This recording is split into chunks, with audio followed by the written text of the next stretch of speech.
Hi guys, this is Carey Lynch. I'm giving a data overview for Campbell High School, the Social Studies Department, and I'm looking at U.S. History EOC scores. So the first things that we're going to look at are student demographic indicators, and we can see over time our student body has increased, and we have around 100 more females every single year when compared to males. A bigger indicator or a bigger data indicator that we can look at is our enrollment by race and ethnicity. We've seen a 5% population drop in our Black African American population, while we've seen a steady increase in our Hispanic population over time, with a very minimal increase in our white population, and then maintenance at Asian and multiracial. Some other enrollment indicators that we can look at, our SWD population and EL populations have gone up over time, and then our economically disadvantaged students have maintained itself around 60% over the period that I looked at. Other programs that we've looked at for enrollment as well, we have a significant increase in students that are participating in vocational labs. We've seen an increase in our gifted percentage of students that are being enrolled, largely in part because of our Magnet IB program. We've also seen an increase in our special education, remedial, and EL educational enrollment programs. So when looking at these indicators, what we can also look at is our dropout rates. And when we think about the fact that we've seen an increase in Hispanic populations, an increase in EL populations, and an increase in enrollment in EL, but an increase in dropout for Hispanic populations, that starts to paint a picture of CHS that will lead to some questions later. The other thing that we can look at, again, we've seen an increase in EL populations at Campbell High School and in our students with disabilities, and yet those two populations are overwhelmingly the largest to drop out at Campbell High School, which starts to lead us to questions about how we are serving these student groups at CHS. In terms of retention, which can also help explain part of the reason why students may drop out, our male students are retained much more frequently than our female students, and at least race and ethnicity wise, our Hispanic students are being retained at a much higher rate than some of our other populations as time has progressed, right? We've seen a significant drop off for African American Black, but an increase significantly for our Hispanic populations. Another data point that I'd like to tie into those ideas are the types of discipline infractions that are being given to our students. And so ISS, less than 10 days by race and ethnicity, we've seen a significant drop-off for most of our populations, for white and Black population, for multiracial, but we've seen a steady increase in ISS less than 10 days for our Hispanic populations. We have a slightly different story when we look at OSS. It seems as if we are less likely, less willing to give out-of-school suspension to our populations in order to try to keep our students in our building at least. And so we've seen a decrease in OSS being given across the board for all of our different race and ethnic groups. But when we look at this data in a different way, what we can see is a striking trend, right? So in 2015, our percentage ISS less than 10 days by race and ethnicity were overwhelmingly students of color, with Black and Hispanic populations making up 92% of those students that received ISS less than 10 days. The story is essentially the same in 2018, so same story over time, right? Our students of color are overwhelmingly those that were likely to receive ISS of less than 10 days. The story is very similar when we look at OSS. Black and Hispanic students, again, making up the bulk of this in 2015, and then maintaining that all the way until 2018. We can also look at absenteeism as part of our struggle as well, right? A lot of the reasons why we give ISS is because of new tardy policies that came in with the new principal, and trying to stem the tide of individuals who are always absent or consistently absent from school. And we have a fairly consistent number across the board of hovering around 30% when we look at all of the different subgroups for 6 to 15 days being absent, right? So economically disadvantaged, not economically disadvantaged, students with disability, students without, limited English proficiency, male, female, almost all of our populations are missing, 30% of those populations are missing 6 to 15 days of school. We get a different picture when we think about 15 days or more absent. And this is where we can start looking at, well, we have retention rates, we have dropout rates, we have rates of people being absent a lot, and we see our limited English proficient students and our students with disability are much higher in this indicator, along with our economically disadvantaged students, when we think about 15 days or more being absent from school. And so if they're already absent 15 days or more, it may not take a lot for those students to then drop out, which may point to why we have a higher dropout rate among Hispanic populations, among EL populations, among students with disability. So those are our student indicators. Now I'm going to look at our teacher data. And over the course of the years, we've just seen an increase in the number of teachers, right? So probably an indicator of increasing budgets with an improving economy. We have significantly more, about 30 more, give or take, every single year, females than males teaching at Campbell High School. Numbers of teachers by race and ethnicity, we've seen, again, overwhelmingly, we have, about 50-something% of our population, 53%, somewhere around there, is white.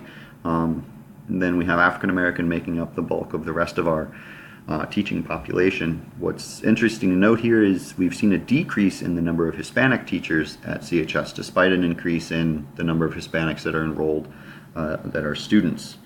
And so looking at the data in a different way, again, 2014 to 15, 56% of the population of teachers were white, 34% were African American. And then in 2016-17, 53% white, 36% African American. A good indicator, right? Probably a point of us being able to retain or attract veteran teachers is the years of experience that teachers at CHS have, or even just retaining teachers for a longer period of time. So we can see the number of teachers with less than 1 year of experience have decreased. 1 to 10 has increased, 11 to 20 has increased, 21 to 30 has increased, and then greater than 30 has maintained itself about the same population. Another good indicator, or a stronger indicator, is the number of certificate levels by education. So number of teachers with a bachelor's versus a master's versus a specialist. We can see over time, working from the top down, right? 2014 is blue, 2015 is orange, and 2016 is yellow. Less teachers with just a bachelor's, more teachers with a master's, more teachers with a specialist degree, and then again maintaining ourselves at a doctoral level of around 9 teachers per year. And so now let's dig into some of our EOC data and see where we've made some gains. So this is 2014-15 by achievement level descriptors for U.S. History EOC. We can see 4 different domains or descriptors: distinguished learners, proficient learners, developing learners, and beginning learners. And across the board, right, we were performing a little bit better than the state when we look at proficient learners and developing learners, but slightly worse with beginning learners, and even more so with distinguished learners. That said, we were significantly behind the district at all levels in 2014-15. But we should see a massive change over time, which is a good indication of what we've been doing in U.S. history. Right, so the percentage of beginning learners and developing learners from 14 to 15 and 15 to 16 decreased significantly.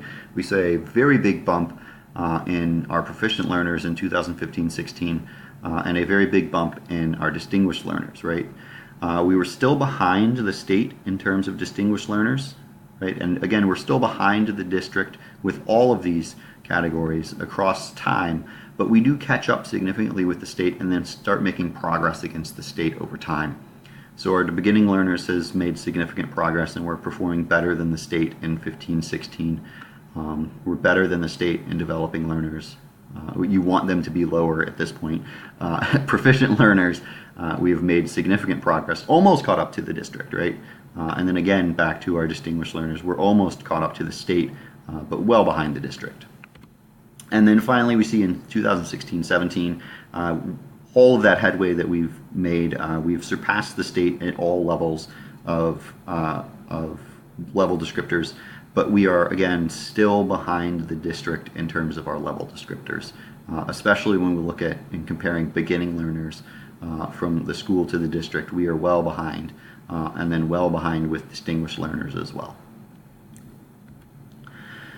If we take a look at, and I'm going to look at 2016 in particular here with race and ethnic achievement level descriptors, we are significantly steady when we look at this, at least comparing ourselves African American scores with the district and with the state. There's slightly better distinguished and beginning learners with the district, but we are much better than the state when serving African American populations for U.S. history. Same is true for Hispanic populations, right? The bulk of our populations resting within developing and proficient. We're lower than the state and the district when we think of distinguished learners, but we are better than the state when we think about our beginning learners. But the real story comes in when we look at our white population. We were significantly better in distinguished learners than the district and the state, right? Less so when we look at our proficient learners, but we've outperformed the state at almost every single level descriptor for our white populations. We outperformed the district for our white populations and distinguished learners, and for developing learners, but then we fell behind the district when we look at our proficient learners and our beginning learners. And so these are some questions that we can pull up later, right? When we look at domains, they also start to paint a picture. So this is for, again, 2016. Our remediate and monitor learning students make up the majority of the students that we have.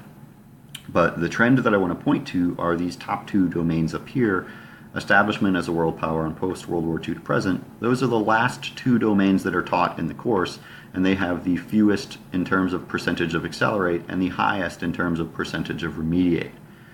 And so we can think about some strengths that we've had.